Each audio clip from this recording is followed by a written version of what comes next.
मोदी जी के बॉस अपनी विधानसभा को नहीं बचा पाए, कैसे जीतेंगे देश? यह बड़ा सवाल। भारतीय जनता पार्टी बिहार और मध्य प्रदेश में उपचुनाव हार गई और कांग्रेस और प्रशांत किशोर ने धूल चटा दी। कहीं ना कहीं काकरोच पार्टी का खौफ अब नजर आने लगा है।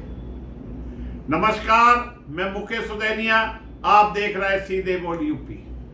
उपचुनाव का महासंग्राम, कहीं प्रशांत किशोर की बड़ी जीत तो कहीं कांटे की टक्कर, तो आंध्र में मोदी का विकास का दाव। आज देश की राजनीति में तीन बड़े घटनाक्रम चर्चा के केंद्र में हैं।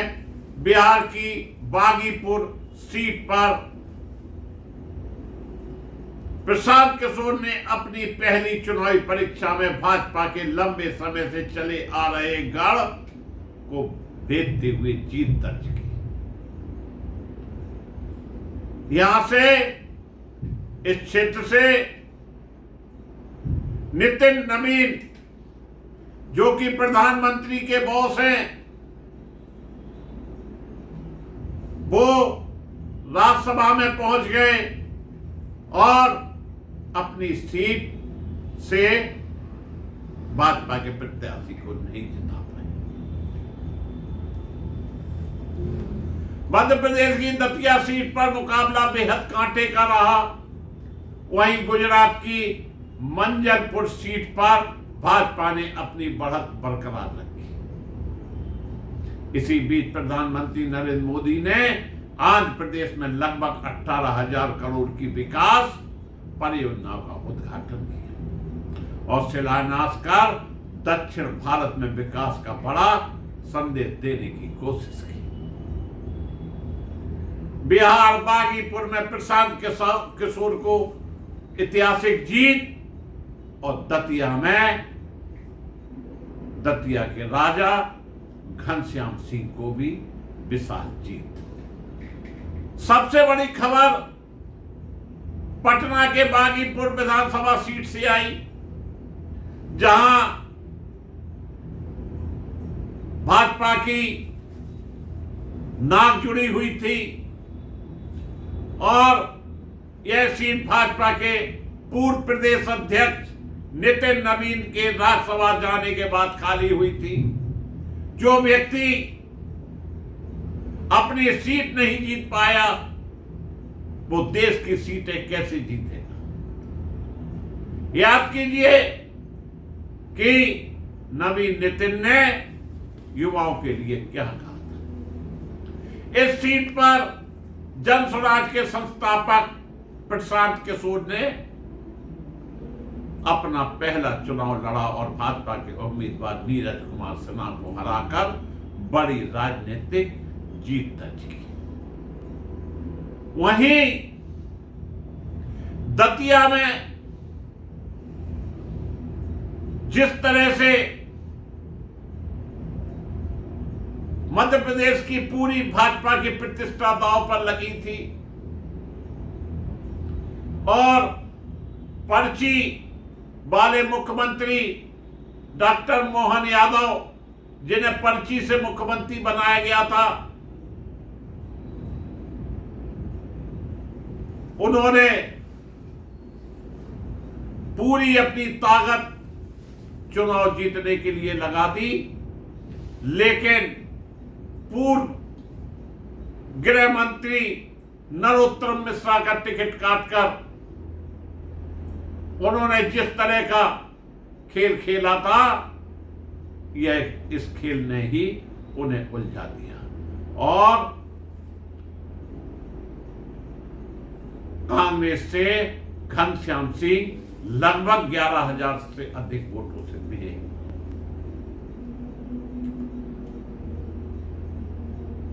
हालांकि शिवराज सिंह चौहान, जो कि बड़ौनी आए थे,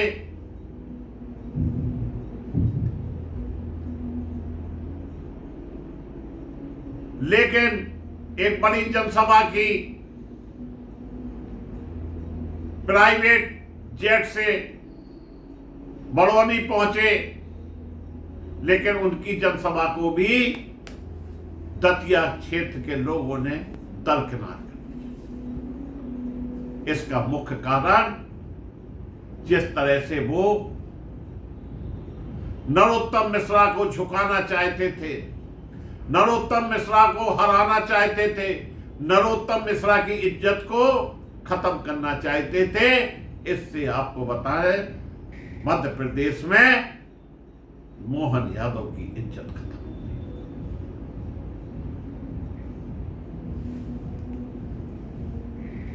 हालांकि दतिया से जो दावे किए जा रहे थे कि भारी बहुमत से आशुतोष तिवारी चुनाव जीतेंगे, यह आरएसएस से जुड़े हुए नेता हैं।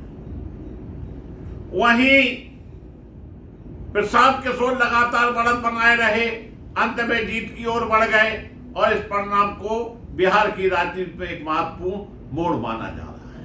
इस जीत के बाद स्वराज समर्थकों ने जश्न का माहौल देखने को मिला, जबकि भाजपा के लिए यह परिणाम राजनीतिक समीक्षा का विषय बन गया।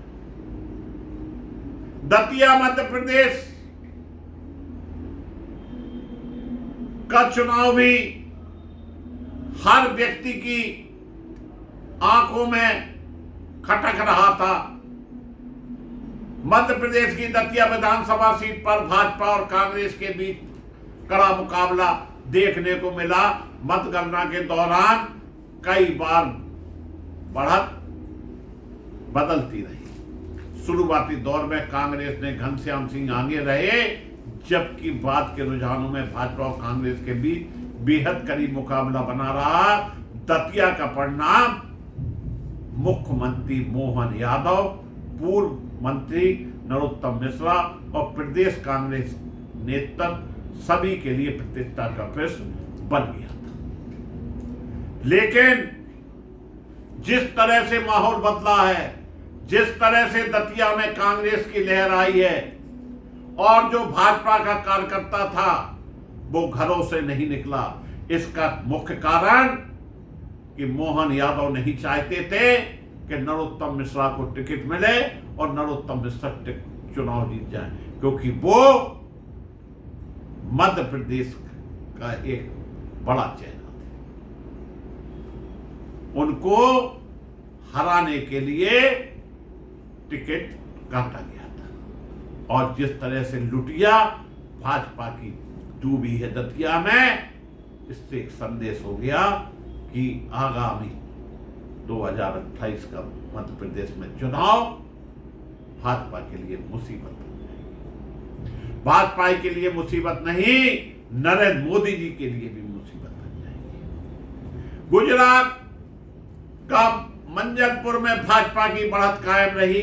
गुजरात के मंजलपुर में विधानसभा सीट पर भाजपा ने अपनी बढ़त बना रखी। इस सीट पर भाजपा और कांग्रेस के बीच मुकाबला हुआ, लेकिन शुरुआती रुझानों में भाजपा आगे रही।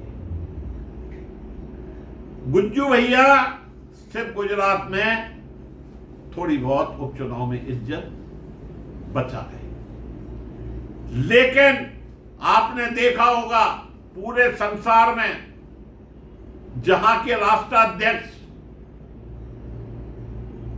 का स्वागत कभी वहां की छात्राएं नहीं करती, लेकिन हमारे देश के राजा चाहे वो विदेश जाएं चाहे देश में जाएं, उनके स्वागत सत्कार के लिए बच्चियां नृत्य जरूर करती हैं। एक तरफ देश में आग लगी हुई है, समस्याएं सुरसा जैसा विकराल रूप लेकर खड़ी हुई हैं। हमारे देश के प्रधानमंत्री को जंतर मंतर पर जाने का समय नहीं था, लेकिन आंध्र प्रदेश में क्योंकि चंद्रबाबू नायडू की सरकार है और अगर वो अपना डंडा जो कि सपोर्ट में लगाए हुए हैं विकलांग भाजपा सरकार में खींच लेते हैं, तो भारतीय जनता पार्टी केंद्र में औंधे मुंह गिर जाएगी। इसलिए आंध्र प्रदेश को हमारे देश के प्रधानमंत्री संभालने में लगे हुए हैं और वहां 13,500 बच्चियों का नृत्य रस से देखने में हमारे राजा समय दे रहे हैं। आंध्र प्रदेश मोदी का विकास संदेश, यही है मोदी जी का विकास संदेश। उधर प्रधानमंत्री नरेंद्र मोदी ने आंध्र प्रदेश के दौरा में लगभग 18,000 करोड़ की विभिन्न विकास परियोजनाओं का उद्घाटन और शिलान्यास किया। इन परियोजनाओं में सड़क, रेल, हवाई अड्डा और अन्य आधारभूत ढांचे में जुड़े कार्य शामिल हैं। कार्यक्रम में बड़ी संख्या में छात्रों ने सांस्कृतिक प्रस्तुति दी और राज्य सरकार ने इसे आंध्र प्रदेश की सांस्कृतिक पहचान का प्रदर्शन बताया। इन उपचुनाव से अलग अलग राज्यों में अलग अलग राजनीतिक संदेश दिए गए हैं। बिहार में जन स्वराज पार्टी को बड़ी सफलता मिली। मध्य प्रदेश में दतिया का मुकाबला बेहद रोमांच रहा। गुजरात में भाजपा ने अपनी स्थिति मजबूत बनाने की कोशिश की। वहीं प्रधानमंत्री मोदी ने आंध्र प्रदेश में विकास परियोजना के लिए दक्षिण भारत में अपनी राजनीतिक और विकास संबंधी प्राथमिकताओं को सामने रखा। लेकिन हमारे देश के प्रधानमंत्री के पास न संसद में जाने का समय है और ना ही समस्या सुनने का समय है।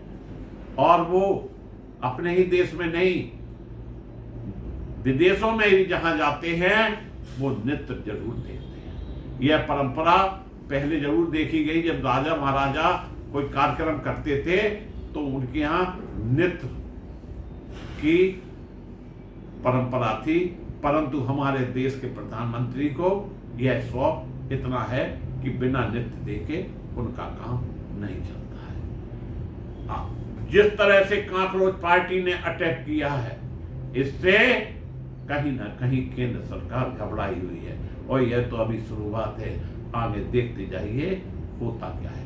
यह तो उपचुनाव के नतीजे हैं। अभी असली चुनाव तो आने दीजिएगा, तब पता चलेगा कि कांकरोच पार्टी का किस कदर लोगों पर असर हो रहा है। कांकरोच पार्टी का ही नहीं, पूरे देश के लोग कहीं ना कहीं इस सरकार से दुखी हैं। आज के लिए ही इतना ही। फिर मिलेंगे हम आपसे। आप कमेंट बॉक्स में जाकर कमेंट्स जरूर करें और चैनल को सब्सक्राइब करें।